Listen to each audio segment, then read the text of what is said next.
Sejak 2003 saya memulai sebuah lembaga pelatihan khusus untuk melengkapi dan memberdayakan para pemimpin gereja maupun para pemimpin di dunia usaha, dunia kerja. Lembaga itu bernama X University International Ministries. Sejak 2003 dan puji Tuhan sampai hari ini sudah melatih dan melengkapi lebih dari 14.500 pemimpin di berbagai negara seperti yang saudara lihat di sini.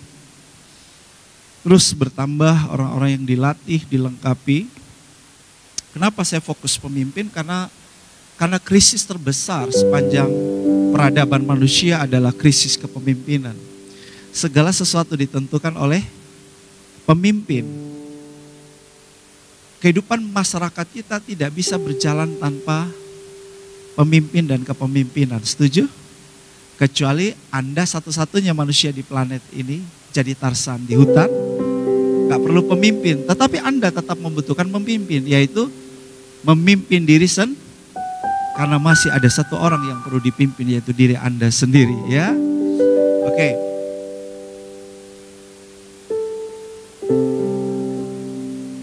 Iya, oke, supaya tidak dicurigai sudah menikah atau masih membujang gitu kan.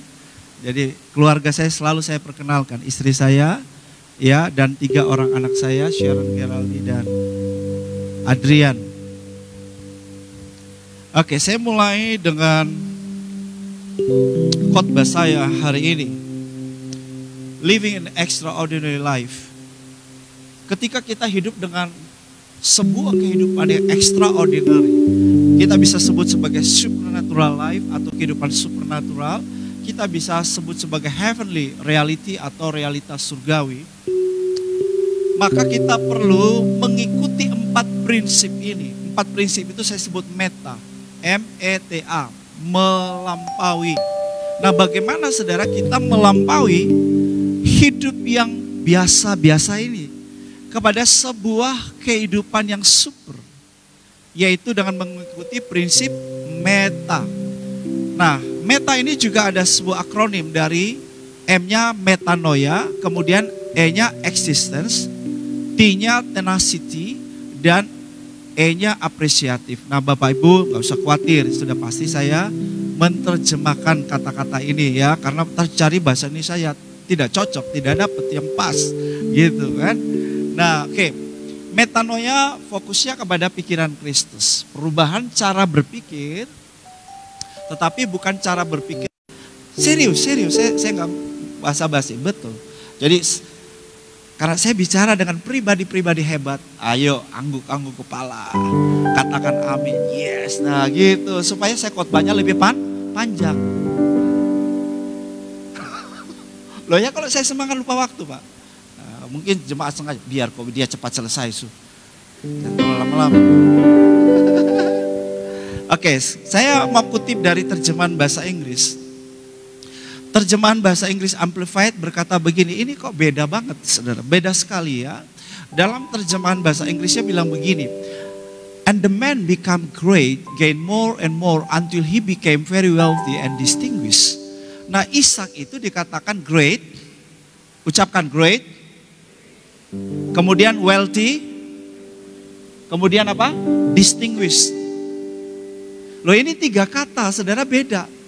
Kalau dalam bahasa Indonesia kata di sini yang mewakili kaya itu hanya satu, wealthy. Selebihnya great dan distinguished itu beda dengan kata kaya itu. Nah, inilah ciri orang yang punya kehidupan yang extraordinary. Seorang yang great itu berarti saudara berkualitas. Saya terjemahkan kata great itu artinya hebat, besar, agung, unggul. Saya simpulkan dengan satu kata, kualitas, katakan kualitas. Berarti Ishak itu seorang yang suami yang berkualitas. Wah, iya kan? Pengusaha petani yang berkualitas, pria yang berkualitas, keren. Orang kalau berkualitas, dengar ya, orang kalau sudah berkualitas, pasti kemudian apa yang dialami? wealthy, betul? Wealthy itu saya artikan di sini kelimpahan. Kata wealthy itu artinya kemakmuran, kekayaan, ya, kesejahteraan. Tapi saya artikan dengan kata kelimpahan. Orang-orang yang berkualitas, pribadi yang berkualitas, pasti jadi pasti bukan money magnet ya. Nanti salah paham lagi. Pasti jadi seorang yang punya daya tarik kelimpahan. Ya kan? Kelimpahan akan datang mengalir kepada orang-orang yang berkualitas. Oke. Siapa di sini bisnis kuliner? Boleh angkat tangan. Kuliner. Jualan makanan. Tak ada. Oh, haleluya. Padahal bisnis makanan itu mantap sekali, saudara. Orang boleh nggak ke sekolah dan beli baju, nggak beli baju oke. Tapi mana tahan kalau tidak makan. Jadi bagus sekali kalau punya bisnis kuliner. Oke. Siapa yang punya toko, warung toko? Loh, ini nggak mau ngaku semua, takut ditagih pajak. Yang punya toko boleh angkat tangan. Satu saja, Bu. Jualan apa, Ibu? Ya? Kosmetik. Pantas, Ibu, maaf, Ibu cantik sekali di sini. Pantas ya, Ibu kan jual kosmetik kan mesti pakai juga, Bu. Contoh, jangan Ibu kayak orang jualan obat. Ini obat menyembuhkan segala penyakit. Yang jualan tak pernah minum obatnya. Sama Ibu kalau jualan kosmetik berarti Ibu harus coba dulu, betul? Oke. Nah, Ibu jual kosmetik. Pertama, pastikan kualitas. Bahwa barang yang Ibu jual, produk itu baik untuk kulit, tidak merusak kulit. Tidak menjadi racun, tidak ada bahan kimia yang meracun kulit, merusak kulit. Nah, itu berarti berkualitas. Kedua, bahwa ketika orang menggunakannya, wah, lebih dicintai suami karena istrinya tambah bagus. Mantap. Ya kan? Itu kualitas juga. Yang ketiga, kualitas. Kalau orang datang belanja sama Ibu, Ibu layani dengan terbaik, berikan senyuman, kasih advice, kasih konsultasi. Bu, kalau ya Ibu pakai ini, cocoknya campur sama ini, campur sama ini. Oh ya, jangan terlalu tebal, Bu ya, cukup tipis, Bu ya. Lalu Ibu, ini cocoknya itu bukan pada waktu mau tidur baru pakai, Bu ya. Tapi setelah bangun pagi, Ibu bla bla bla bla dulu baru, oh Bu, pasti dia senang, betul nggak? Dia beli barang Ibu, betul? Setelah dia beli barang Ibu, Ibu kasih lagi 1 gelas aqua. Minum ya Bu ya, permen dikasih. Waktu dia pergi, dia cerita sama teman-teman Ibu arisan. Wih, itu toko, apa itu? Toko nama apa, Bu? Ibu nggak usah khawatir, saya nggak pergi ke toko Ibu habis saya mau beli kasih istri saya, pasti nggak cocok nanti udah. Saya nggak ngerti soalnya. Toko apa, Bu? Cleopatra. Cleopatra, Mesir ini ya. Oke. Wih, tapi di toko Cleopatra tuh itu aci bagus, itu aci pemuka sederhana mama manis, so. Wih, dia cerita-cerita di layar begini. Lalu apa? Teman-temannya bisa dia bawa ke toko Cleopatra. Ibu tambahan duit tidak? Ada tambahan, wealthy-nya datang, betul? Gara-gara Ibu kasih layanan yang produk yang maka Ibu menjadi distinguished. Boleh ada toko apa itu, tata rias atau toko apa itu, kecantikan di kota ini beberapa toko. Tetapi Anda dibuat berbeda, distinguished, berbeda. Itu arti kata distinguished, berbeda, terhormat, terkemuka, teristimewa. Ini bicara brandingmu kuat, kehormatan diri. Kalau bilang tata rias kecantikan, Cleopatra nomor 1. Ibu-ibu, jika Anda ingin apa tuh? Make up ya, alat make up itu apa sih? Kosmetik ya. Para wanita Atambua, jika Anda ingin kosmetik terbaik, Cleopatra. Bu, habis ini tolong minta komisi, Bu. Loh ya, saya promosi bahal ini, Bu. Bayangkan setelah ini banyak wanita-wanita ibu-ibu akan ke toko Cleopatra dan membeli. Tolong passwordnya. Bu, saya datang karena promosi dari pendeta Bram. Wah, ibunya udah, berapa MB kasih lah ini. Tenang Bu, doakan saya saja. Kita serius tuh. Ini contoh sederhana, nangkep gak? Nangkep? Ya. Silakan diaplikasi di semua bidang kehidupanmu. Cara kerjanya ya sama. Apapun yang Anda lakukan pastikan berkualitas. Maka wealthy. Jadi jangan kejar duitnya dulu. Kalau kejarnya duit, wah bisa menghalalkan segala cara. Tapi kualitasnya dulu. Tadi kalau kualitasnya bagus, duitnya ngalir, saudara. Duitnya datang. Ya, paham sampai di sini? Oke, jadi ini contoh extraordinary. Orang yang hidupnya melampaui yang biasa. Saya mau nanya, berapa banyak saudara pingin kehidupan yang extraordinary? Boleh lambaikan tangannya? Puji Tuhan, puji Tuhan. Oke. Nah, untuk itu kita mau ikuti prinsip-prinsip ini.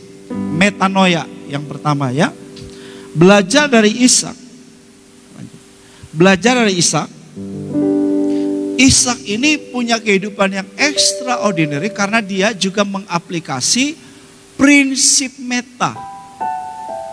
Nah, silakan saudara pulang baca lengkap Kejadian pasal 26. Kalau saudara mulai baca dari ayat 1, itu ada kelaparan di Filistin.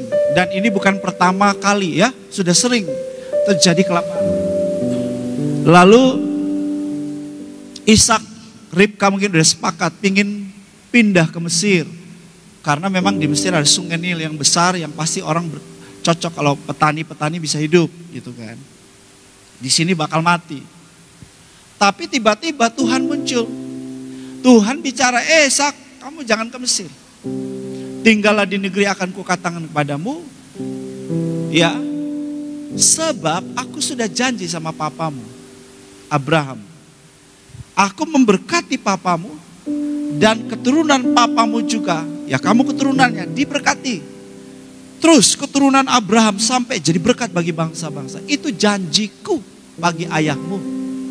Janji ini berlaku bagimu Ishak. Oke. Terjadi perubahan cara berpikir. Tadi niatnya pindah ke Mesir. Sekarang berubah pikir. Oh gitu toh Tuhan. Waktu dia ngalamin perjumpaan dengan firman, Tuhan bicara sama dia. Terjadi perubahan cara berpikir. Metanoianya terjadi, saudara. Haleluya. Ya.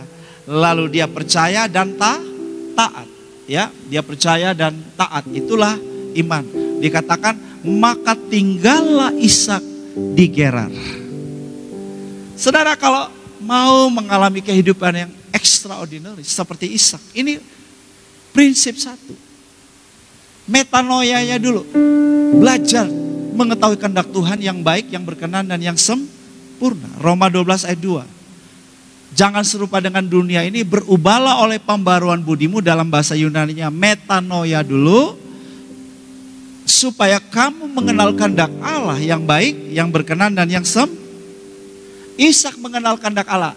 Kehendak Allah adalah, Ishak, aku tidak bolehkan kamu ke Mesir, tapi aku mau kamu tinggal di Gerar. Oh gitu ya Tuhan, itu kehendakmu. Ini kehendak yang sempurna. Dah, siap kemudian aku ikut. Metanoia terjadi. Dengar, tempat terbaik di dunia bukan di Amerika, bukan juga di New Zealand, bukan juga di Atambua. Hah? Maksud lu? Tempat terbaik bagi setiap kita adalah ketika Tuhan bilang, tinggallah di situ. Haleluya. Mungkin kita gak suka Atambua. Saya tidak suka Jakarta. Saya gak pernah memilih tinggal di Jakarta. Bukan itu pilihan. Ketika saya tinggalkan kota saya Kupang, saya itu bukan tinggal di kota lain. Saya tinggalnya di Australia. Wah, pengennya udahlah di Australia lah. nggak suruh tinggal di sini, ya sudah. Tempat terbaikku bukanlah tempat pilihanku, tetapi ketika Tuhan bilang tinggallah di sini. Haleluya, amin. Ya, itu dia. Dan kalau kita nurut sama maunya Tuhan, Tuhan bilang gini, kalau kamu tinggal di tempat yang aku tetapkan kepadamu, aku menyertai dan memberkati engkau. Jadi kalau Ishaknya, saudara, tinggalnya di Mesir, disertai Tuhan dan diberkati Tuhan atau tidak? Tidak. Kenapa? Karena dia sudah bergerak di luar kehendak Tuhan. Tetapi ketika saudara dia ada di pusat kehendak Tuhan, dia memilih, dia ikuti maunya Tuhan, tinggal di Gerar, janjinya berlaku. Aku menyertai, aku memberkati. Sehingga dia punya kehidupan yang extraordinary, great, wealthy, distinguished. Karena dia belajar taat, dengar-dengaran sama Tuhan. Metanoia terjadi, saudara. Haleluya. Nah, itulah sebabnya supaya terjadi metanoia, jemaat Tuhan belajar ini gaya hidup kita, PDF. Katakan PDF.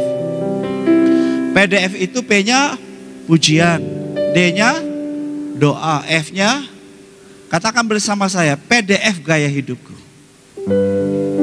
Tiada hari tanpa PDF. Jadi tiap hari itu ada pujian sambil ibu-ibu ya, sambil tumis sayur bu ya, sambil nyanyi, Tuhan Yesus baik, sungguh amat baik. Bisa ibu sambil nyapu, untuk selama-lamanya, sambil ngepel. Ada ngeluh-ngeluh sedikit, oh ini karena kerja sendiri capek, tapi karena nyanyi seger. Untuk selama-lamanya Tuhan Yesus baik. Ya kan? Pujian, doa. Kita punya waktu doa di rumah, ya doa di mana sambil jalan, sambil apa bisa doa. Itulah asiknya jadi orang Kristen. Gak ada ruang yang membatasi kita. Kita bisa doa di atas pohon juga kalau memang ada lagi naik pohon kersen juga. Mari sudah datang berdoa di situ ya. Haleluya. Firman, baca firman sekarang lebih gampang lah. Itu firman semua ada di sini, betul? Firman bisa dibawa kemana-mana. Dulu bawa Alkitab tabal-tabal, kok ketemu api mobil, masih baca di depan umum lah. Orang bilang, lu terlalu alim ulama lah. Mas sekarang ketemu baca Alkitab begini di depan umum juga orang tahu ketemu baca Alkitab kok lagi lihat apa, betul tidak? Jadi bisa baca Alkitab tuh 1 kali 24 jam juga. Di mana saya bisa? Jadi mari kita punya gaya hidup PDF. Karena itulah proses metanoia. Kalau tidak ada PDF, ini pikiran dunia kotor terus. Pikiran jahat saja, pikirannya nggak benar. Tapi kalau udah PDF, pikirannya bersih. Semua yang baik, semua yang benar, semua yang mulia. Akhirnya kita juga bisa memaafkan istri. Suami, kalau dulu suami terlambat suka nyanyi, terlambat sudah kau datang padaku setelah kau. Kalau sekarang, emangnya gue pikirin, santai, tidak overthinking, tenang. Suamiku aman di tangan Yesus. Wah. Jadi udah nggak gelisah. Wih, dia ada main perempuan siapa, Leo? Oh, dia ada sama siapa, Leo? Sudah aman. Kenapa? Pikirannya sudah dibersihkan, sudah alami metano. Iya, emang asik kan? Itulah extraordinary life, hidup yang penuh damai sejahtera. Oke, yang berikut. E-nya ya, existence. Ya. Nah, saudara, seorang yang punya kehidupan yang meta-ordinary, yang melampaui yang biasa-biasa. Orang ini menemukan 2 hal dalam hidupnya. Yang pertama, dia menemukan siapa aku ini. Yang kedua, apa tujuan hidup? Ya kan? Siapa aku ini dan apa tujuan hidup? Ini pertanyaan dasar sekali.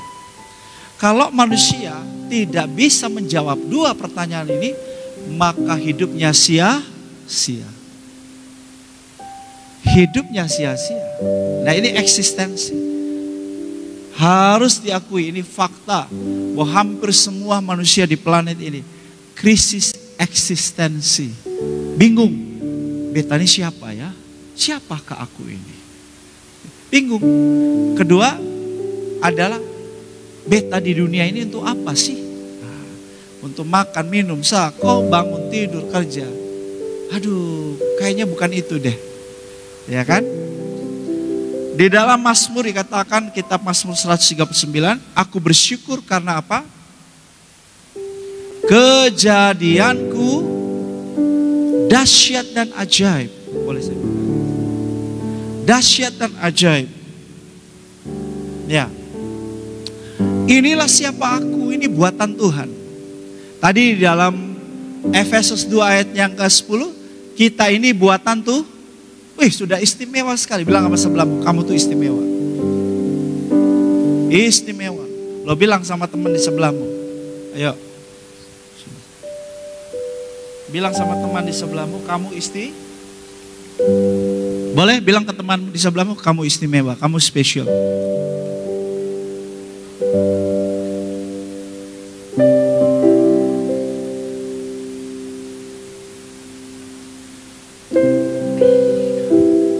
Orang yang extraordinary, hidupnya extraordinary, meta-ordinary. Cara pandang dia pada dirinya itu sangat dalam bahasa Inggris lebih tahu, you proud about yourself. Anda itu yang banggakan dirimu. Harus diakui bahwa banyak orang itu terus aja menghina dirinya. Kenapa sih lu begini? Tidak bisa terima dirinya apa adanya, marah dengan dirinya, benci dengan dirinya, kutuk dirinya. Apalagi udah bandingin dirinya sama teman-teman yang lain yang lebih bagus. Waduh, dia lebih gak bisa terima lagi. Tapi orang-orang yang extraordinary, itu orang-orang yang sudah memandang dirinya istimewa. Ya, dia bersyukur, dia terima dirinya apa adanya. Oh, dia bangga di hadapan Tuhan. Terima kasih Tuhan. Keberadaan diriku seperti ini. Aku lahir di Belu, keluarga sederhana, keluarga miskin, bla bla bla bla bla. Aku bersyukur. Kejadianku dahsyat dan ajaib. Pak, Bu, adik-adik, kita tidak akan bisa jadi orang bahagia penuh shalom kalau saban hari gak suka lihat dirimu sendiri, saudara. Yang paling menyakitkan bukan gak disukai dan dibenci orang sebetulnya, tetapi ketika aku sendiri tidak menyukai diriku sendiri. Ya gak bakalan bisa. Orang-orang yang begitu tidak bakalan menikmati yang terbaik dari sorga. Tidak bakalan mengalami realitas sorga shalom. Gak ada, saudara. Tiap hari yang ada marah-marah, bersungutan, ya merasa gak rendah diri, malu, minder. Tiap hari gitu. Diganggu terus tuh jiwanya. Ya mana enak sih kayak begitu, saudara. Dan orang-orang begitu sulit untuk melakukan hal-hal hebat dalam hidupnya. Itulah sebabnya mari kita bersyukur karena kita buatan Tuhan yang istimewa. Dan kita diciptakan di dalam Kristus. Wih, ini lebih istimewa lagi, saudara. Oke, sekarang kalau saya, Bram, diciptakan dalam Kristus, berarti yang kelihatan dari luar itu saya atau Kristus? Saya di dalam Kristus. Berarti Kristus yang identitas diri saya, identitas siapa? Kristus yang kelihatan, betul? Kalau saya nih di dalam Pak Jackson, yang kelihatan tubuh Pak Jackson, bukan saya. Karena saya tersembunyi di dalam. Nah, kita harus membangun kesadaran jati diri kita seperti itu. Bahwa Kristus tinggal di dalam aku, tapi aku tinggal juga di dalam Kristus. Luar dalamnya aku apa? Kristus. Luarnya Kristus, dalamnya Kristus. Wow, inilah jati diri kita, saudara. Istimewa sekali. Itulah sebabnya kita harus selalu bersyukur. Berhenti membanding-bandingkan diri dengan orang lain. Stop. Anda sudah istimewa, Anda spesial.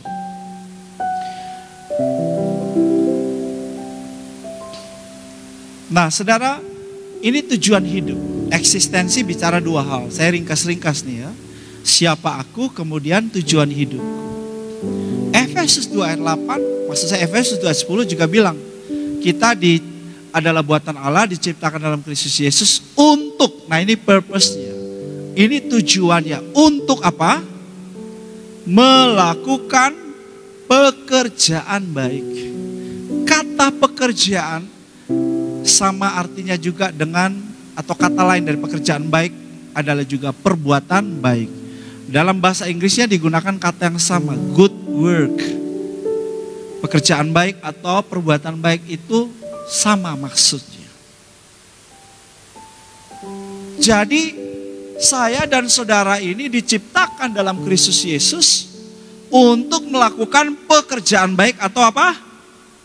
Perbuatan baik. Nah, ini yang membuat kita ini yang membuat hidup kita itu ya berguna, berarti, bermanfaat. Ini yang disebut hidup yang melampaui yang biasa.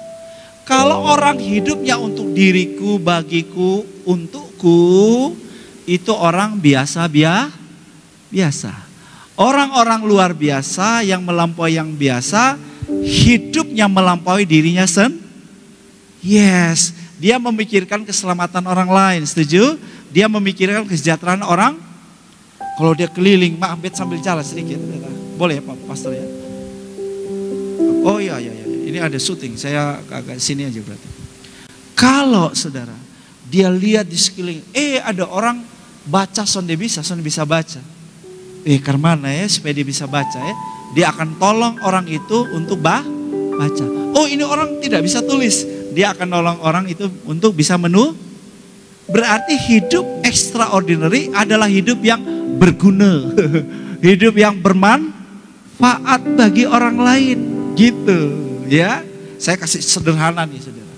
Nah jadi saudara, tujuan hidup kita tuh bukan untukku, bagiku, diriku, no. Tapi ketika hidup saya bermanfaat bagi orang lain. Ketika hidup saya memberkati orang. Yes. Nah saudara, untuk melakukan pekerjaan baik, perbuatan baik, maka hati kita mesti baik dulu, betul nggak? Orang yang hatinya jahat nggak bakalan bisa berbuat baik. Tapi orang hatinya baik sudah pasti bisa berbuat baik. Ya toh? Orang yang kelihatannya berbuat baik belum tentu hatinya baik. Karena itu juga bisa pura-pura. Tapi orang yang hatinya baik sudah pasti perbuatannya baik. Ya. Nah, ketika kita ngalamin metanoia, hati kita dipulihkan jadi bagus, baik. Hati kita penuh kasih. Sekarang ketika kita melihat orang-orang di sekitar kita udah beda. Tiap hari ku temukan mereka yang terhilang, hidup yang ketinggian.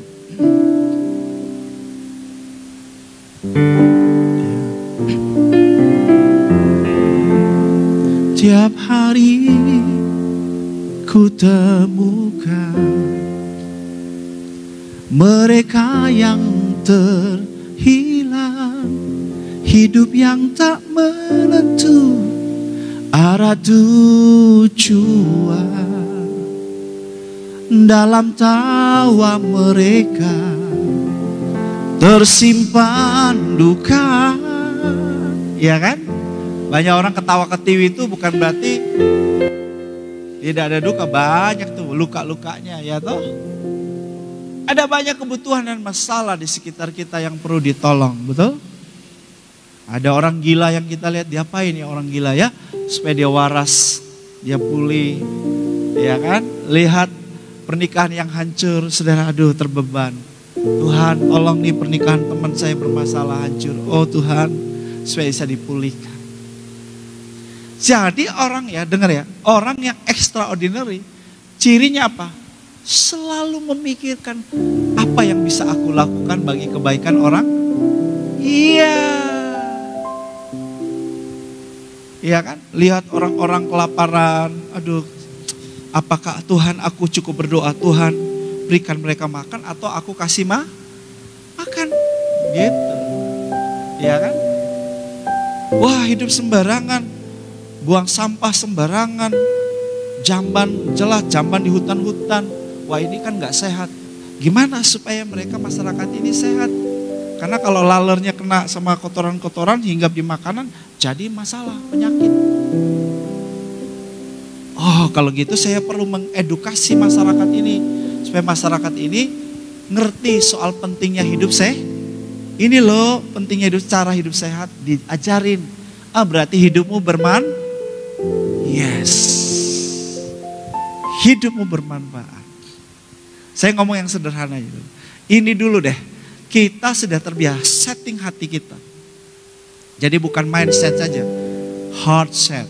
Setting hati kita untuk selalu gini, hari ini aku buat baik sama siapa ya. Tapi kalau Anda sudah punya proyek tetap untuk berbuat baik, wah udah gampang toh. Misalnya Anda punya pelayan orang gila, itu proyek benih baikmu, di situ Anda tabur benih baik. Ya kan? Anda mungkin terbebani apa? Wah, itu masyarakat di sana buta huruf semua soalnya bisa baca Alkitab. Anda latih dia baca, lalu kemudian dia bisa baca Alkitab. Ini bukan buta huruf lagi, buta, tidak bisa melihat. Oh, kasih audio Bible, kasih Alkitab yang dia dengar. Poinnya adalah gini, orang extraordinary itu orang-orang yang sibuk mikirin orang.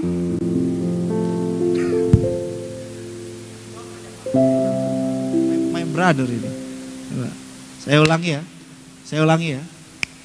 Orang-orang yang extraordinary, yang hidupnya melampaui, yang biasa, saban hari sibuk memikirkan.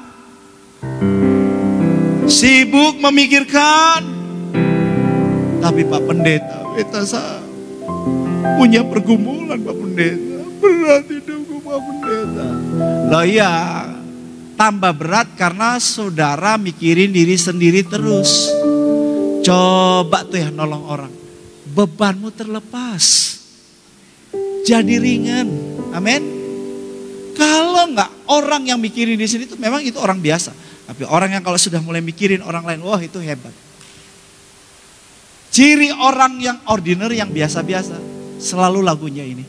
Hidupku yang sengsara. Coba nyambung. Penuh dengan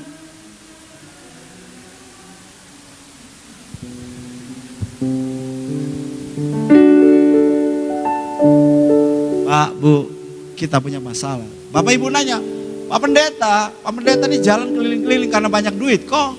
Kalau jawab malu. Oh. Tadi malam saya beta makan ditraktir sama Pak Pendeta Jackson. Makan saya ditraktir. Tapi hati saya lebih besar daripada berbagai persoalan kebutuhan saya. Udahlah, kebutuhan saya diberesin sama Tuhan, itu aja sudah. Apalagi sekarang saya ngurus anak-anak muda. Keliling nih, saya 2 minggu ini dari mana aja ya? Jakarta, Bang, tiba saya fellowship dulu dengan para pengurus Citra Kabupaten Kupang. Persiapan, hari Sabtunya saya deklarasi pelantikan. Ya kan? Ini belum acara-acara yang lain kan? Kemudian, minggu malamnya terpaksa naik kapal laut 10 jam. Dari Kupang sampai ke Sabu. Untuk deklarasi dan pelantikan Citra anak-anak muda di Sabu. Udah kemarin pesawat yang, jadi hari Senin harusnya naik pesawat, jadi kapal laut, saudara. Aduh, minta ampun. Udah beli tiket tuh. Kemudian udah mau pulang nih, udah di kapal, belum di kapal, di pelabuhan. Pulang. Kapal tidak jalan, gelombang laut Australia. Waduh. Ulang, haleluya, makan lagi, ya kan? Jadi tim saya yang ikut saya nih, terus Pak Yusak sama Pak Sep. Terus dari situ Sampai di Kupang udah jam 10 pagi saya langsung pergi ke Baktian Padang. Sampai sore pulang ke rumah tukar pakaian langsung jalan ke Soe. Langsung jalan ke Soe, saya pagi-pagi jam 8 udah pergi kasih seminar buat 207 orang guru. Ya kan? Habis itu acara lagi, fellowship, pertemuan dengan para pengurus Citra, 4 jam meeting. Haleluya. Pagi-pagi lagi jalan ke Keva. Fellowship lagi, ngajarin anak-anak Katolik, ada 32 anak Katolik dari Citra Katolik, Citra kampus yang ada di Keva. 3 jam lagi sama mereka, datang ke sini, dia jemput lagi sama Pak Jackson, makan malam, haleluya. Itu enak tuh makan malam. Karena saya gak sempat makan siang yang bener, jadi itu makan malam terbaik gitu maksudnya. Dan sekarang ada di sini, setelah di sini kita akan fellowship lagi. Oh, tadi malam habis dengan Pak Jackson, fellowship lagi sampai berapa jam lagi? Sampai jam 12 lewat baru kita tidur lagi. Bangun pagi, datang ke sini, habis itu lagi. Besok lagi ke Malaka, lalu ke Keva lagi. Lalu baru hari Jumat saya ada di Jakarta. Saya ngurus mana-mana anak-anak muda. Itu pengeluaran atau penambahan kalau ngurus anak muda? Saya mau nanya, tolong jawab saya.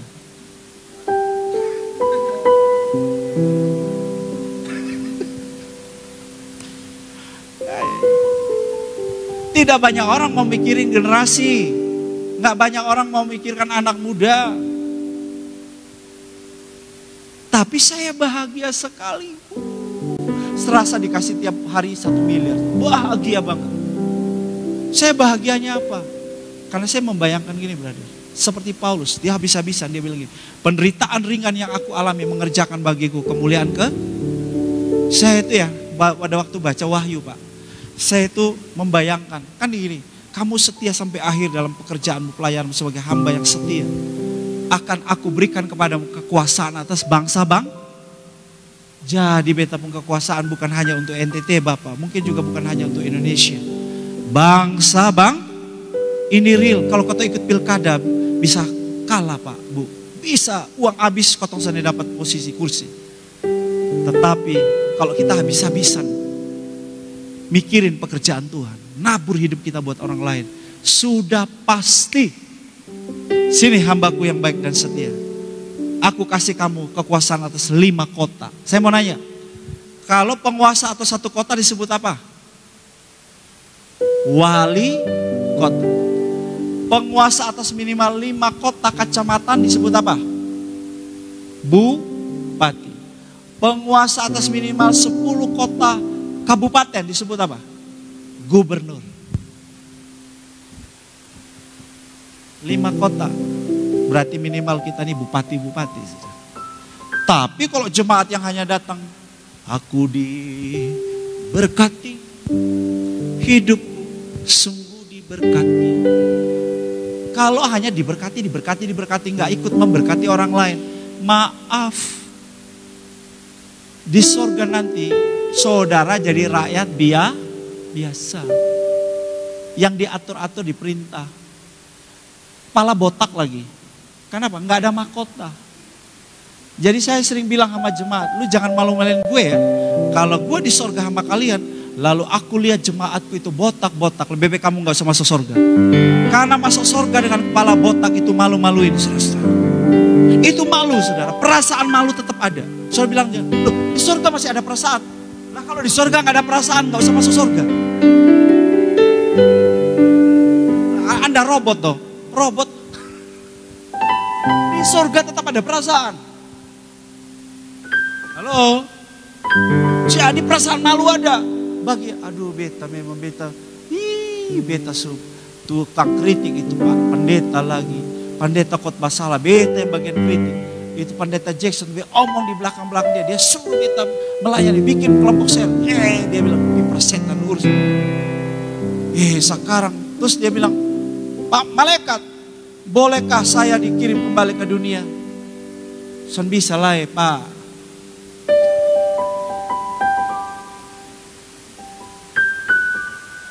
Jadi bagaimana kalau jemaat mulai hari ini giat melayani jiwa-jiwa? Amin. Jangan hanya untuk diriku, bagi diri sendiri. Nanti kepalanya potong sekarang di sini saya kepala botak, malu mah. Buat akan pakai itu segala macam, kau bikin tumbuh rambut. Nah di surga kepala botak, ampun nih. Suruh pakai putih-putih lagi. Itu kan kayak, coba tuh kayak botak-botak tuh kayak yang di Shaolin itu. Shaolin tuh. Kan lucu itu kalau lihat saya itu. Tapi kita pakai mahkota. Wih, keren. Amin. Haleluya. Ayo, semangat, mantap. Gitu. Karena kita diciptakan untuk itulah kebahagiaan. Bahasa Tetun bilang, blessed are those who give dan receive. Wah, itu bahasa Tetun. Berbahagialah orang yang memberi daripada Jadi saya jalan, Bapak Ibu gak usah bilang, Pak Pendeta, beta mau bikin baik, beta mau tolong orang, mandi asal ada doi. Jalan saja. Jangan minta sana, minta sini dulu. Jalan, lakukan dulu apa yang bisa kamu lakukan. Nanti sumber-sumber dari Tuhan akan mengikuti, akan mengalir. Jangan kok, beta tunggu dapat dulu baru jalan. Dapat. Jadi kok saudara mau proyeknya Tuhan, proyek benih baik buat orang lain, nabur kebaikan, kasih apa yang ada padamu. Kamu harus beri mereka makan. Yang benar Pak Guru. Pak Guru nih matematika son dulu so. Ini bagian banyak orang nih, kita ambil dari mana ini makanan orang ini. Dikasih makan ini 5.000 orang nih. Ya kan? Apa yang ada padamu? Periksa, 5 roti, 2 ekor. Aduh. Ini ketemu Pak Guru, ini mimpi siang bolong, kok mengigo nih. Kau suruh ketemu kasih makan orang, dari mana ini makanan?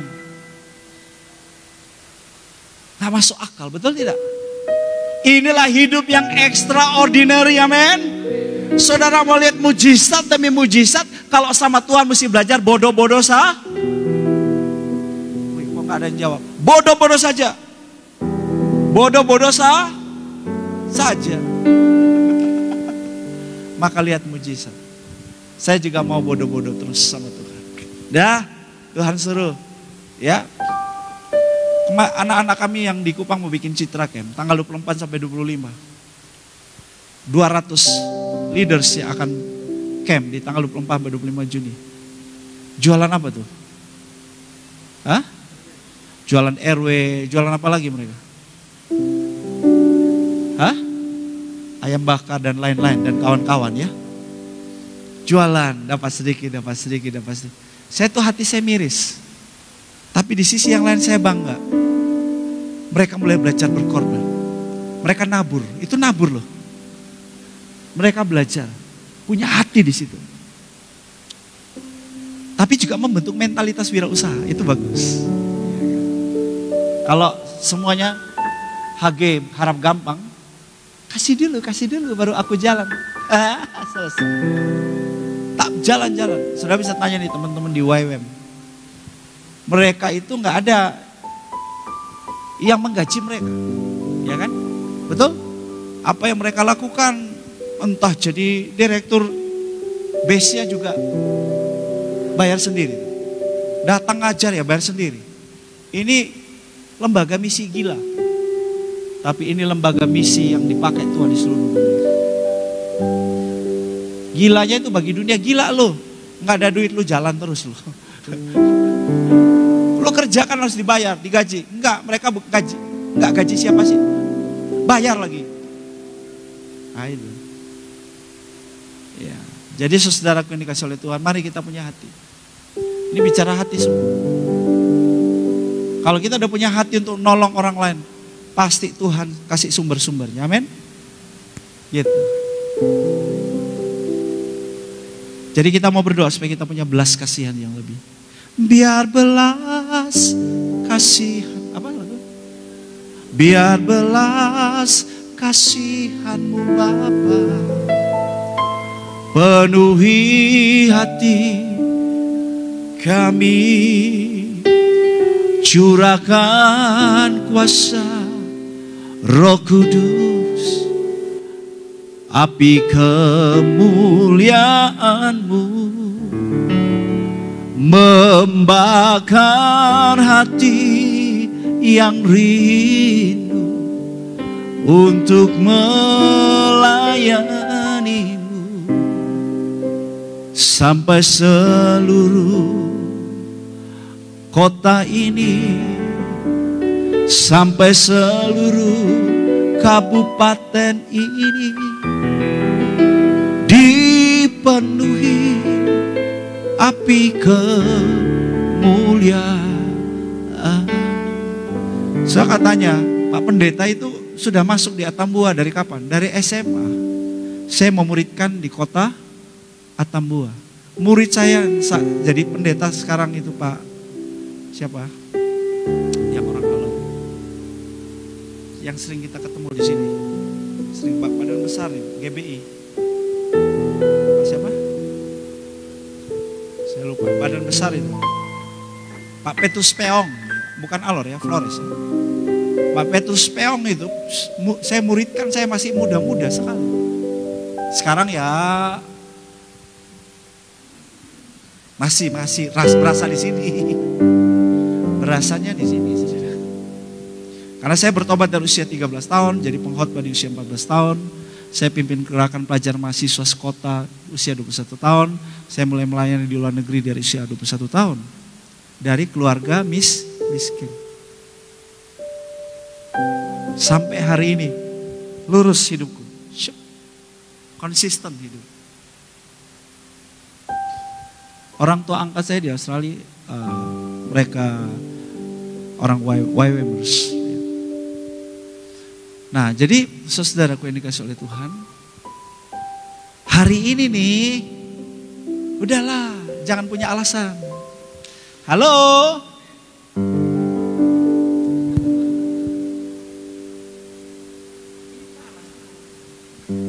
Panas semua. Mulai hari ini bagaimana kalau jemaat eklesia tidak lagi bikin alasan? Sudah tidak alasan. Pak Pendeta, beta juga ada banyak masalah, ada banyak pergumulan. Udahlah, tolong orang lain, bantu orang lain, amin. Pak Pendeta, di dompetnya sedikit, keluarkan duit di dompet, bantu orang lain, amin. Pak Pendeta, beta hanya punya waktu sedikit, yang sedikit berikan buat orang lain juga, amin. Gitu. Siap jemaat Tuhan? Bilang sama sebelah, awas ya kalau lu kepala botak ya. Bilang, ayo ancam. Awas ya, kepala botak ya. Kalau Mama Lina sudah pasti tidak kepala botak. Dia tiap hari bikin kasih makan orang terus. Oh itu berkat besar Mama. Berkat besar. Itu pelayanan kayak mamanya Yesus. Bunda Maria itu punya pelayanan hospitality. Istri dari pendiri dan direktur, mungkin ini anak WWM juga nggak tahu. Istri dan pendiri dari WWM, Pak Loren Cunningham. Istrinya nggak bisa khotbah ngajar terlalu macam-macam. Hanya suka melayani tamu-tamu saja. Itu istimewa. Tamu-tamu itu ya rasanya kok sejuk dikasih air gitu. Rasanya tuh kayak dibasuh kakinya gitu. Hospitality namanya dalam bahasa Inggris. Hospitality yang bagus. Jadi hidupmu harus bermanfaat, berguna, amin. Jangan seperti garam yang tidak ada rasa asin, tawar, diinjak-injak, oh. Jadi bagaimana kalau mulai hari ini, latihan dasarnya. Kalau Pak Gembalamu, Pak Jackson, kasih tugas langsung bilang, siap, laksanakan dengan cara saksama dan dalam tempo yang sesingkat-singkatnya. Anda setuju? Selesai khotbah nih kalau Bapak Ibu diam begini nih. Tolong dijawab. Kata nenek tidak sopan kalau ditanya tidak menjawab. Aduhlah, jadilah jemaat yang sopan sama pembicara tamu, please. Jadi bagaimana jemaat Tuhan kalau hari ini, besok Pak Gembala memberi tugas kepada jemaat Tuhan. Jemaat Tuhan langsung bilang apa?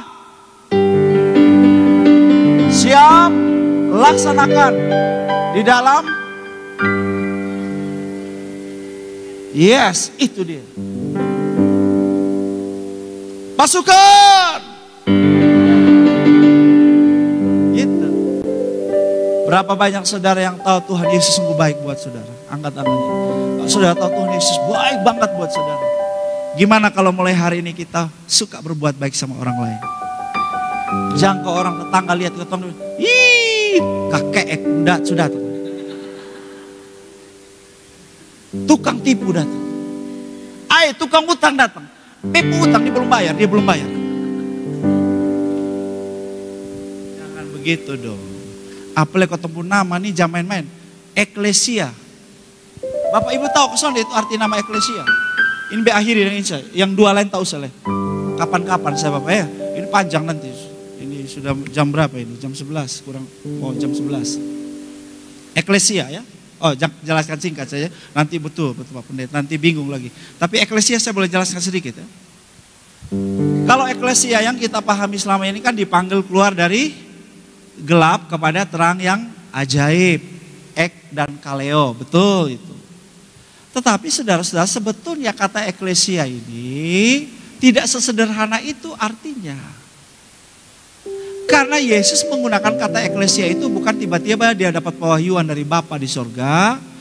Ada istilah baru namanya Itu eklesia bukan istilah baru yang dipakai oleh Yesus. Bukan. Eklesia itu adalah kata yang sudah dikenal di Yunani dan kemudian dipakai oleh Romawi. Ya. Kata eklesia itu dimulai secara tradisi di di Yunani, yaitu pertama adalah kalau para tentara itu dipanggil ke markas untuk kumpul dan dikasih briefing, itu namanya eklesia. Yang kedua, kayak tokoh-tokoh masyarakat yang dipanggil untuk berunding, membahas mengenai masalah desa atau kotanya dengan pemimpin di situ, itu namanya Dewan Musyawarah. Paham? Nah, eklesia pada zaman Yesus itu digunakan oleh kerajaan Kaisar Romawi itu punya eklesianya Kaisar Romawi itu adalah terdiri dari tokoh-tokoh masyarakat, latar belakang guru, petani dan macam-macam profesi.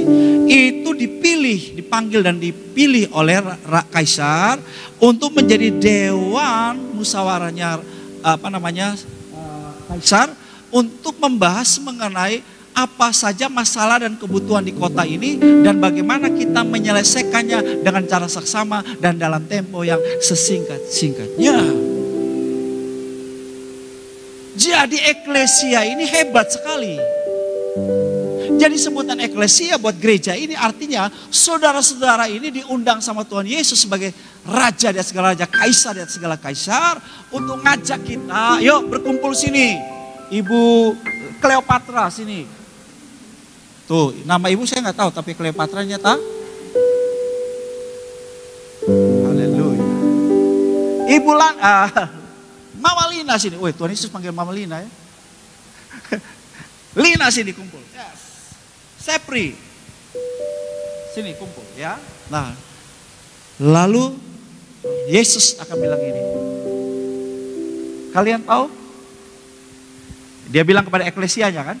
Udahlah, kasih contoh aja. Eklesia, Nadia sini, betul. Sini. Ya, oke. Di call out, ingat, di call out, dipanggil keluar. Sepri, kan rajanya tinggal komando, masyarakat datang. Yusa, Jackson, siapa namanya? Alfred. Oke, udah 5 judul. Ini saya sudah call out, panggil keluar, berarti ini adalah eklesia. Saya raja ya. Saya raja atas kota, atas Belu. Saya bilang sama eklesiaku, saya itu rindu sekali. Maunya aku itu ya, Belu itu ya, tidak ada kemiskinan. Semua sejahtera hidupnya. Boleh nanti bebas pajak. Masyarakatnya kita boleh kasih pendidikan gratis. Kesehatan gratis.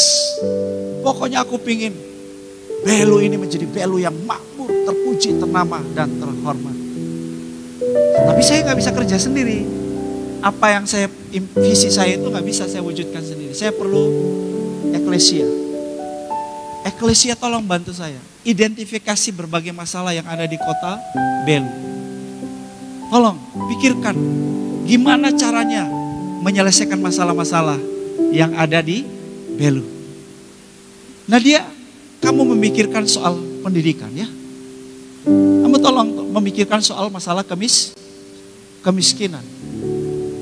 Tolong memikirkan soal pertanian, peternakan, pokoknya ekonomi dan seterusnya. Semua dikasih tugas. Sampai di sini bisa nangkep? Sekarang Anda masih ngaku dirimu eklesia enggak? Kalau saudara ngaku dirimu eklesia, saudara mesti tahu raja kasih tugas apa buatmu. Kalau saya tanya saudara, Bu, ibu terlibat pelayanan apa, bikin apa? Pak Pendeta, beta semengerti mah. Tidak cocok disebut karena eklesia itu seperti menterinya Tuhan yang udah dikasih tugas dan tanggung jawab jelas khusus. Sampai di sini nangkep. Silakan kembali eklesiaku, nanti tolong jangan habis ini kerja ya. Haleluya. Jangan nganggur-nganggur saja. Ini banyak eklesia nganggur-nganggur, ini gimana ini? Dipecat nanti sama rajanya, ganti sama orang lain. Oke, saya harap dengan saudara saya sedikit penjelasan ini, saudara jadi wow, bersemangat jadi jemaat eklesia, amin. Jadi jemaat eklesia bukan jemaat hari Minggu kau datang duduk kasih panas gereja sah. Tapi keluar sini, weh kotong kerja tugas nih. Tugas dari kerajaan, dari raja nih ada kasih tugas nih. Kita mesti selesaikan dengan cara saksama dan dalam tempo yang oke, bagian ini cepat-cepat saja. Sudah, mana? Oke. Terus T-nya ya. T-nya adalah tenacity. Ya. Tenacity itu adalah apa? Baca dengan keras 2, 3. Ketahanan. Menerima atau menjalani kenyerian, kesakitan yang dalam atau ya. Pak, Bu, mau jadi orang hebat itu mesti ada sakitnya. Kalau mau gampang-gampang sesan bisa. Melalui proses yang sakit. Kemarin di Sabu kami nginapnya di rumah jabatan wakil bupati ya. Karena kebetulan wakil bupati itu anak rohani saya. Jadi kami nginap di situ. Nah, dia ceritalah bagaimana perjuangan. Karena sebetulnya ini keajaiban Tuhan yang bisa membuat dia jadi wakil bupati sekarang. Karena sebelumnya sudah terpilih pasangan yang lain. Yang sudah tinggal besok dilantik. Bisa batal di hari itu juga. Prosesnya aduh. Waktu kita dengar cerita tuh. Wah ini kalau dibikin film bagus sekali. Pak, gak gampang dia jadi wakil bupati. Sakitnya minta ampun. Proses sakit dalam perjuangannya itu. Ini bukan bicara duit aja Pak. Sampai duit itu ya urusan. Duit itu sudah mau urus apapun sudah gak bisa. Bagaimana dia perjuangkan keadilan sampai di MK ya. MK Pak. Waduh, ngeri Pak ceritanya. Karena itu kekuatan uang yang tinggal nyerbu dia dari kiri kanan untuk hancurin dia. Wes. Ya, itu satu. Tapi dia bertahan terus maju. Ini pemenang. Itu orang-orang extraordinary. Betul gak? Tapi kalau orang-orang biasa lihat tantangan. Ayo tolong jual kujawas di situ. Papa jual kujawas, ada orang yang beli. Kok itu yang jual di situ ada 10 tampan. Ini orang biasa. Lihat pesaing lain udah gak mau gerak, gak mau maju, gak mau lakukan. Belum lakukan apa, sudah bisa. Ini orang capek deh. Saudara mau jadi besar, mau jadi hebat, gak bisa. Sampai ke puncak dengan cara mudah. Sakit. Oke? Jadi kita perlu tenacity. Perlu kemampuan, daya tahan yang kuat terhadap semua proses, rasa sakit. Ini Syapri ini sampai hari ini ya kalau bilang kaya-kaya beneran juga bukan. Tapi waktu belum nikah aja dia udah masuk ke dunia bisnis. Sampai harus punya utang 1 M. Bayangkan tuh. Tapi dia tetap tekun, bayar sampai lunas. Hebat ya. Ini pasti jadi besar. Pasti jadi extraordinary. Tapi kalau belum apa-apa sudah menyerah. Pipar setan orang Kupang bilang.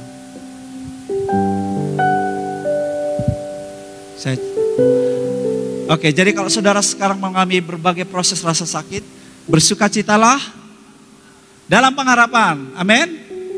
Sabarlah dalam kesesakan. Bertekunlah dalam. Oke.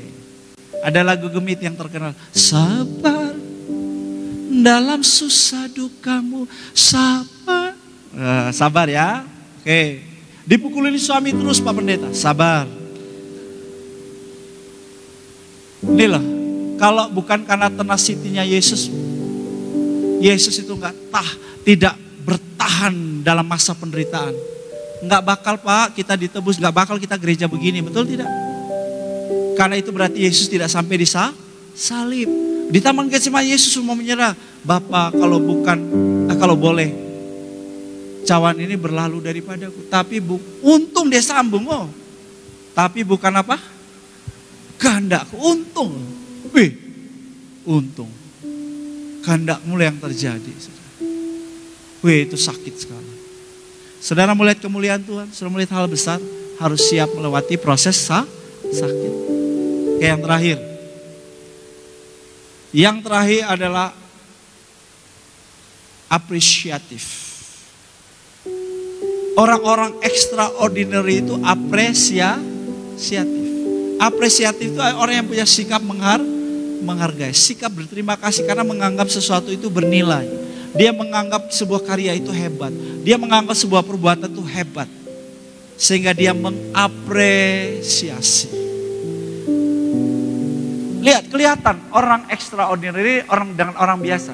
Kalau orang biasa sudah diperlakukan sangat baik pun tetap aja dia tidak berterima kasih. Ngomongin kita lagi di belakang-belakang. Dia kata-katai lagi. Dia gosip kita lagi. Dia fitnah kita lagi. Dia cuekin kita lagi. Air susu dibalas air tuba. Itu orang-orang biasa saja. Tapi kalau orang-orang luar biasa, hanya dikasih sesuatu yang sederhana pun, dia sangat mengapresiasi. Ini orang extraordinary. Ya. Terus, ini bagaimana kita mulai belajar menghargai. Kalau kita menghargai Tuhan, kita harus tunjukkan menghargai Tuhan dengan menghargai siapa? Sesama. Mulai dari saling mengasihi saudara dan saling mendahului dalam memberi hormat. Itu penting, jangan cuek sama orang. Jadilah orang yang suka mendahului dalam memberi hormat. Jangan kau mau pilkada sabar kayaknya halo, mau pilkada tuh halo. Setelah pilkada, aloha. Kedua, ini level 1, level 2. Kalau saudara bisa mengasihi saudara dalam memberi hormat. Yang kedua, menganggap yang lain lebih utama daripada dirinya sendiri. Ini level 2. Kalau level 2 udah bisa, level 3. Tidak membalas kejahatan dengan apa? Kejahatan. Musuhmu lapar dikasih apa? Kasih batu. Mampus lu. Memang lu surasa. Jangan begitu, itu namanya membalas kejahatan dengan kejahatan. Tapi kita memberkati dia. Kalau udah lolos, udah lewat level 3, naik level 4. Memberikan nyawa bagi saudara. Jadi jangan di level 4 dulu. Latihan dari latihan 1. Baru latihan 2, latihan 3, latihan 4. Oke, saya akhiri dengan tips praktis. Ya, ini yang terakhir. Bilang sama sebelah, yang terakhir. Sebentar lagi kita makan siang. Apakah ada yang mau mengajak saya makan siang? Ini Pak Pendeta, ini rakuso. Nah, saya praktekkan cara Yesus. Waktu Yesus ketemu Sakeus yang pemungut cukai, Yesus bilang, baru kenal sok kenal. Aku mau makan di rumah. Kalau saya sudah kenal baik sama Malina, saya minta makan itu biasa saja ya. Ini baru ketemu, saya mau makan di rumahmu. Tuhan juga suka makan ya. Oke, ini yang praktis. Mulai kita bangunin dari pernikahan kita, keluarga kita, suami istri. Ya kan? Belajar ucapkan kata apa? Terima kasih. suamimu lakukan sesuatu, istrimu lakukan sesuatu kepadamu, hanya rapiin bajumu, Anda harus bilang apa? Toit makasih, itu orang Soe kan? Timor. Tetun bilang apa? Tetun bilang thank you ya. Obrigado, barak.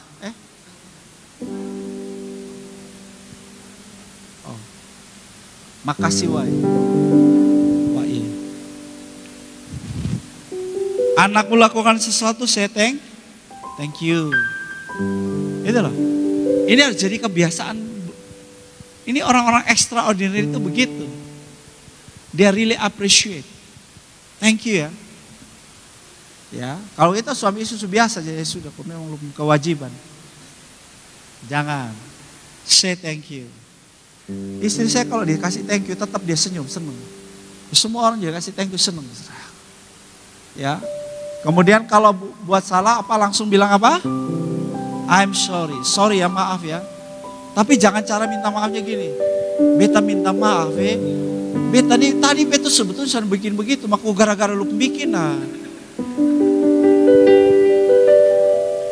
Sudahlah ya, kalau minta maaf saja, selesai. Khususnya suami istri itu penting. Itu bagian dari apresiasi. Ini cara kita menghargai orang lain. Kita ngaku kita salah. Orang ya Google Maps saja bisa salah, minta maaf loh. Tadi itu kita jalan Google Map, dia bilang maaf, saya tidak mengerti maksud Anda.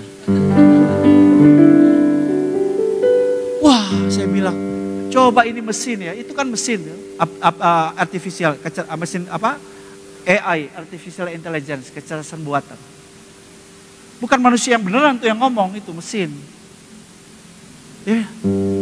Mesin saja bisa minta maaf, Bu. Bagaimana kalau kita juga suka minta maaf? Kalau kita salah sama anak apa? Salah sama istri minta? Ya itu sudah. Ini orang-orang extraordinary. Lalu juga bisa berikan dalam bentuk hadiah. Hadiah itu ya nggak mahal-mahal kita beli. Yang angkanya kecil namanya hadiah, tetap orang tuh seneng. Betul tidak? So berikan sesuatu yang sederhana, saudara bawa hadiah. Orang seneng. Saya udah berapa kali datang bawa hadiah buku, tapi kali ini nggak bawa ya Pak. Mari saya bawa ke Sabu, saya bagi-bagi teman-teman hadiah. Ya. Kecil tapi ini orang akan ngambil ininya begini nih. Kesan yang orang dapat gini. Hebat ya. Dia jauh-jauh masih mikirin kita loh, bawa sesuatu buat kita loh. Itu value-nya mahal. Nilainya apa? Mahal. Jadi kalau saudara ya, terus coba senang sekali kasih orang hadiah. Saya beri kemarin yang sama-sama saya kasih berapa buku ya. Kasih hadiah. Itu penting, hadiah. Saya kasih hadiah dia baju, dia kasih hadiah saya baju lagi. Sederhana, saudara. Belajar suka kasih hadiah sama orang. Bukan nyogok, kasih hadiah. Itu bahagia, itu menghargai orang. Dan ini sederhana tapi powerful. Sederhana. Para pemimpin kalau mau jadi efektif, belajarlah muji orang lain lebih banyak. Wih, hebat kamu. Ciamik, keren, dahsyat. Ini baru istriku. Istri tambah lari tuh, kenceng tuh. Tambah semangat. Tapi coba kritik. Dia bikin itu asam garam tambah banyak, itu kuah darah tinggi lagi. Tapi coba puji. Tapi terus terang, kita jarang dengar orang memuji orang lain. Betul tidak? Jarang. Contoh di grup WhatsApp saja. Ada banyak hal yang bagus. Banyak orang baca. Soalnya ada bilang, great, mantap, luar biasa. Itu cirinya orang-orang biasa. Orang-orang hebat selalu menghebatkan orang lain. Saya ulangi ya, tangkap. Orang-orang hebat selalu menghebatkan orang. Orang-orang yang tidak menghebatkan orang lain adalah orang-orang yang rendah diri, yang minder, yang tidak siap melihat kelebihan orang lain. Hanya orang-orang extraordinary yang selalu menghebatkan orang lain. Saya latih itu pemimpin, saya bilang, lu pemimpin di bidang ini. Giliran di grup WhatsApp orang-orang kasih posting tentang apa yang mereka lakukan di bidangmu, lu sebagai pemimpin kok nggak berikan salut? Lu nggak cocok lu jadi pemimpin. Lu jadi pemimpin di bidang lu, ayo dong salut. Semangati timmu kerja lebih baik. Nggak usah, jangan main perintah-perintah aja. Kasih pujian dong. Salut apa yang mereka lakukan. Itu ya. Itulah ciri orang yang extraordinary. Jemaat Eklesia siap jadi extraordinary? Mari kita bangkit.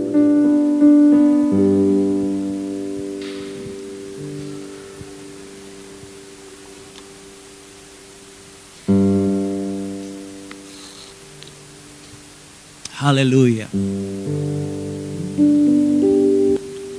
Lebih dalam lagi ku rindukan Tuhan, lebih dari segala yang ada.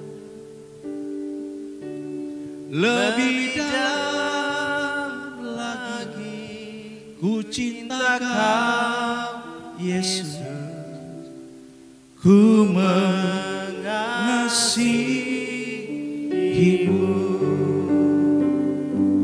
lebih dalam lagi ku rindukan Tuhan, lebih dari segala yang ada. Lebih dalam lagi ku cintakan Yesus, ku mengasihimu.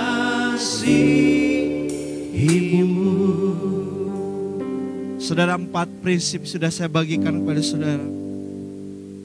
Bagaimana kita bukan sekedar menjadi orang-orang biasa, tapi orang-orang yang luar biasa di dalam Tuhan.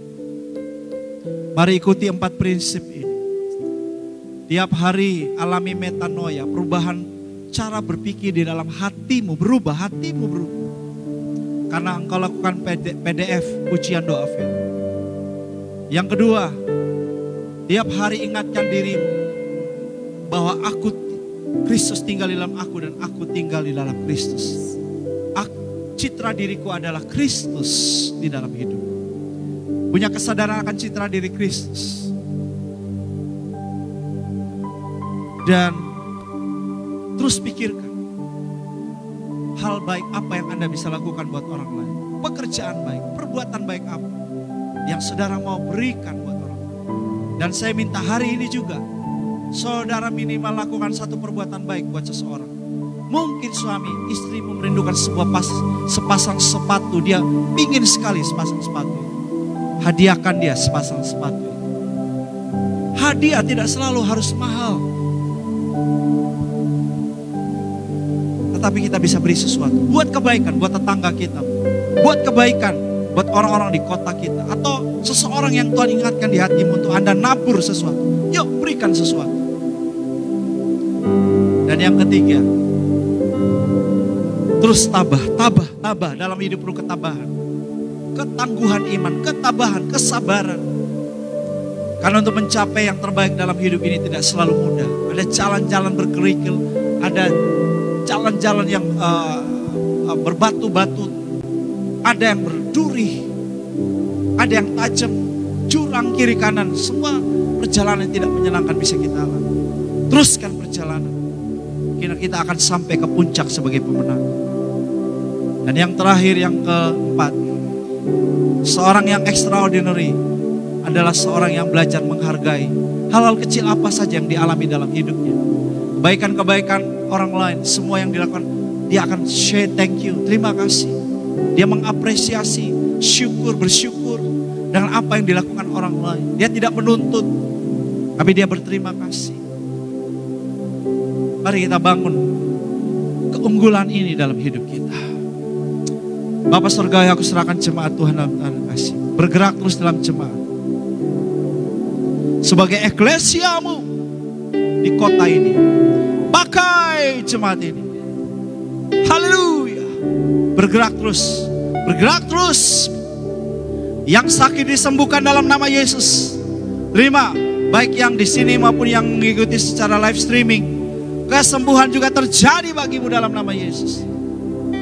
Yang terikat dosa, kejahatan, perilaku-perilaku buruk, kebiasaan jahat buruk, bebas dalam nama Yesus.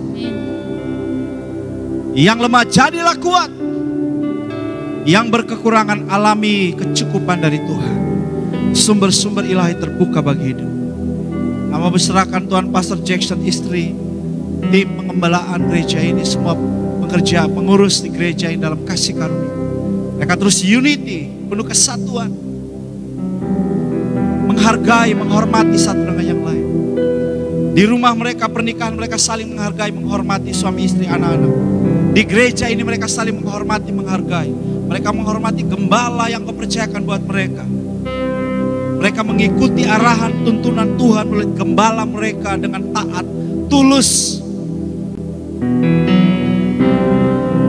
Mereka sehati sepikir, saling menghormati di tempat, saling mengasihi sebagai saudara, saling mendahului dalam memberi hormat. Terjadi buat gereja ini, terjadi buat eklesia di tempat.